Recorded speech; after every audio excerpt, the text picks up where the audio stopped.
திராவிட முன்னேற்றக் கழக கடலூர் மேற்கு மாவட்டம் சார்பில் பல்வேறு ஊர்களில் நடைபெற்ற கண்டன ஆர்ப்பாட்டம். தமிழ்நாடு முதலமைச்சர் மு.க. ஸ்டாலின் அவர்களின் அறிவுறுத்தலின்படி இளைஞரணி செயலாளர், இளைஞர் நலன் விளையாட்டு மேம்பாட்டுத்துறை அமைச்சர், துணை முதல்வர் உதயநிதி ஸ்டாலின் அவர்களின் ஆலோசனையின்படி கடலூர் மேற்கு மாவட்ட செயலாளர், தொழிலாளர் நலன் மற்றும் திறன் மேம்பாட்டுத்துறை அமைச்சர் அவர்களின் வழிகாட்டுதலோடு கடலூர் மாவட்டம் வேப்பூர் அருகே அடரியில் சட்டமேதை டாக்டர் அம்பேத்கரை இழிவாக பேசிய உள்துறை அமைச்சர் அமித்ஷாவை கண்டித்து திராவிட முன்னேற்ற கழக மங்களூர் வடக்கு, தெற்கு ஒன்றியங்கள் சார்பில் கண்டன ஆர்ப்பாட்டமானது அடரி பேருந்து நிலையத்தில் நடைபெற்றது. இதில் 100க்கும் மேற்பட்டோர் கண்டன கோஷங்கள் ஆர்ப்பாட்டத்தில் ஈடுபட்டனர். அமித்ஷாவை பதவி விலக வலியுறுத்தியும் பகிரங்கமாக மன்னிப்பு கேட்க வேண்டும் என தேசிய தலைவரை அவமதிப்பு செய்ததாகவும் கண்டன கோஷமானது நடைபெற்றது.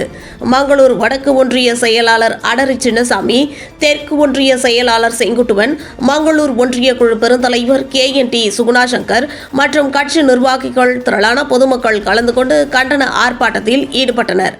உடன் ராமதாஸ், நிர்மல், ஆலம்பாடி ராஜேந்திரன், வெங்கடேசன், மருதுமுத்து, ராஜேஷ், சிவகுமார், காந்தி, ராமலிங்கம் ஆகியோர் கண்டன ஆர்ப்பாட்டத்தில் கலந்து கொண்டு கண்டன முழக்கங்களை கோஷமிட்டனர்.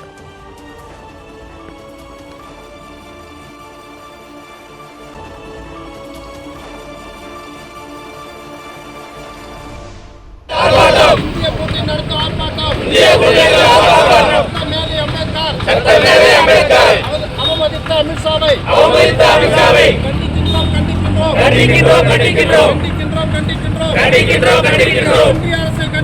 ஒன்றிய அரசை கண்டிக்கின்றோம்.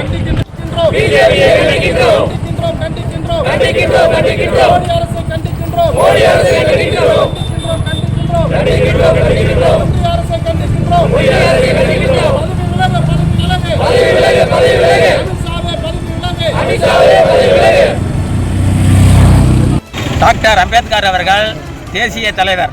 அவர் அனைத்து சமூகத்திற்கும் சட்டம் எழுதியவர், அனைவருக்கும் சொந்தமானவர். அவரை நாங்கள் பெரிய அறிவு மேதையாக கருதுகிறோம். அவரை ஒரு நாடாளுமன்றத்தில் அமித்ஷா அவர்கள் இழிவுபடுத்தி பேசியது ரொம்ப தரக்குறைவானது.